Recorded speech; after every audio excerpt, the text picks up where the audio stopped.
berangkatnya dari curhatan tentang ekonomi, curhatan tentang keluarga, tapi justru nanti ujungnya kita merusak rumah tangga orang lain, kita secara tidak sadar menjadi pebinor, perebut bini orang.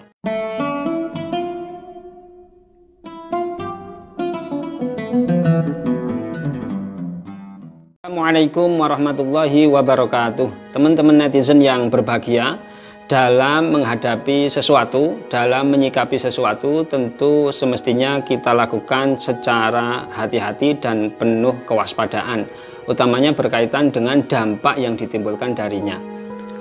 Di antaranya, kita sebagai kaum laki-laki ketika menerima curhatan istri orang yang sedang bermasalah dalam rumah tangganya, masalah ekonomi, masalah keluarga, hubungan dengan suami yang tidak sehat, kemudian datang kepada kita secara langsung, atau tidak datang secara langsung tapi melalui platform berbagai media sosial, curhat, permasalahan, bla bla bla bla.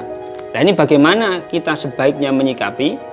Dalam konteks ini Rasulullah Shallallahu Alaihi Wasallam pernah bersabda, "Man khabbaba zaujata mri'in aw mamlukahu falaisa minna." Siapa saja yang mengganggu istri orang atau mengganggu budak milik orang lain dalam konteks zaman dahulu, falaisa minna, kata Rasulullah Shallallahu Alaihi Wasallam, maka tidak termasuk umatku. Hadis riwayat Abu Dawud dengan sanad yang hasan. Suatu ketika Al-Imam Abdul Wahab Asy'arani juga menceritakan dirinya sering mengalami situasi semacam itu, situasi sulit menerima curhatan istri orang. Banyak wanita-wanita datang kepada beliau untuk curhat. Lalu bagaimana sikap beliau?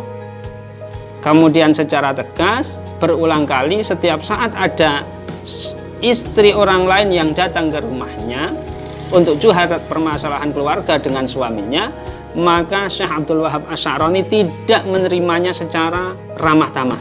Bahkan mewasiatkan atau memerintahkan kepada istrinya, kepada keluarganya yang di rumah untuk tidak memberi suguhan makanan. Karena apa? Karena Syekh Abdul Wahab Asy'arani tidak hanya mempertimbangkan menyuguh tamu itu baik, tidak hanya mempertimbangkan menerima curhatan orang itu baik, tapi mempertimbangkan nanti dampak yang ditimbulkan darinya. Kalau disambut dengan ramah tamah, nanti justru orang itu merasa tenang, merasa senang, bahkan bisa tertarik kepada Syekh Abdul Wahab Asy'arani. Oleh karena itu, beliau menghindari menjamu perempuan-perempuan, istri-istri orang yang datang kepada beliau dengan jamuan yang baik. Secara detail, muridnya yaitu Syekh Abdul Rauf Al-Munawi mengisahkan pernyataan beliau, waqad fa'altu hadzal khuluqa miraran fa udayyiqu 'alal mar'ah al-ghadbanah wa ausi 'ala 'iyali ayyaju'uha litarji'a.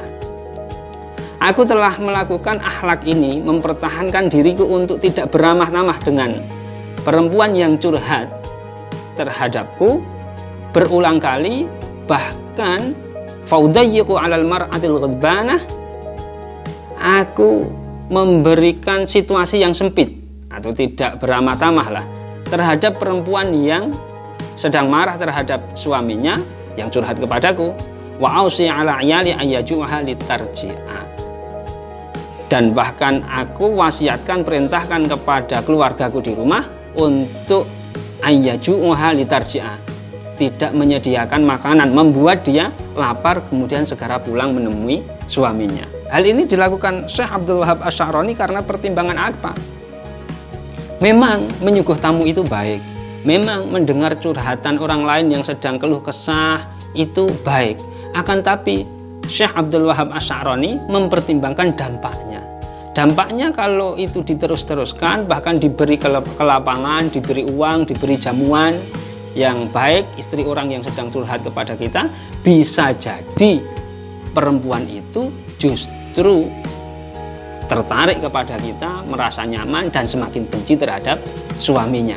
Maka Syekh Abdul Wahab Asy'arani ingat betul pesan baginda Kanjeng Nabi Agung Muhammad Shallallahu Alaihi Wasallam dalam salah satu sabdanya tadi, man khabbaba zaujata mri'in aw mamlukahu falaisa minna.